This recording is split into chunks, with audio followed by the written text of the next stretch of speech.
Vera was a calculating girl, and she started to put on airs even in school. After graduating, she married the chairman of the agricultural organization, even though he was much older than her. Her classmates were still serving in the army, while Vera had already become the chairwoman. Her husband was the most important person in the village, with access to everything. They began to live a wealthy life, building a big house and having children, 2 boys and a girl. Vera was a good homemaker. Mr. Victor did everything for the family and brought everything home. Time passed unnoticed. The children grew up, received their education, started their own families, and moved to the city. The parents bought apartments for everyone and supplied them with natural products. The daughters-in-law got along well with their mother-in-law, and the son-in-law expanded the estate with Mr. Victor. Everything was good in the family, but joy and sorrow often walk hand in hand. During the harvest season, Mr. Victor suddenly passed away. His wife couldn't find solace, and the children grieved. After the funeral, everyone went back to their homes. A year later, Vera decided to sell the house. It was too difficult to manage such a large household on her own. The children started visiting less frequently, perhaps finding it unprofitable to visit their mother now that there was nothing to gain from her. Vera quickly sold the house, deciding everything would be different now. With money in her pocket, she felt like a free bird. After visiting her husband's grave, she went to the bus stop to travel to the city to see her children.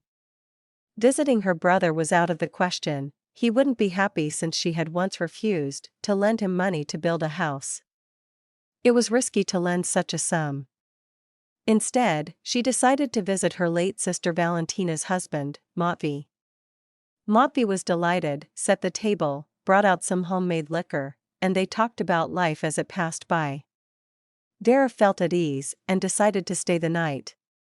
Matvey was pleased with this decision, as he was now free and she was a widow. Long ago, he had admired her, for she was attractive. In the morning, Vera started tidying up the neglected bachelor's house, and Matvey dreamed of having such a housekeeper.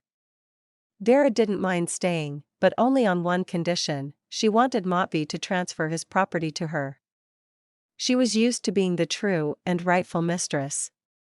Matvey hesitated, and Vera didn't wait long and went on her way. In the city, she lived alternately with one child, then the other. The son-in-law who used to love working around the house with her late husband loved to drink now.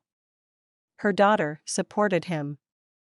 "You're ruining our lives," she told her mother. Vera turned and went to her sons, but met the same fate. The daughters-in-law didn't want to constantly tolerate their mother-in-law. It was different from the occasional visits before. Everyone questioned Vera about the money she got from selling the house. She sighed and divided the accumulated capital. And, of course, she didn't please anyone. The children stopped communicating with each other and forgot about their mother altogether. One day, Vera overheard a conversation between her son and his wife.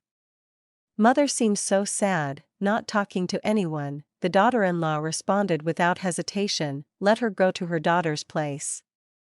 She's obviously not welcome here. She gave her daughter such a large share, after all." Vera couldn't bear this conversation. She quickly threw some things into her bag, putting on her coat and scarf as she walked out the door. She went down the stairs, still hoping to hear her son's voice. "Mom, where are you going at this hour?" But no one came out. She wandered through the night city, not knowing where or why she was going. Her feet somehow led her to the monastery gates. Occasionally, she had glanced inside during the day. There was always peace and tranquility there. Vera stood by the gates until morning, and when the gates opened, she entered, never to return.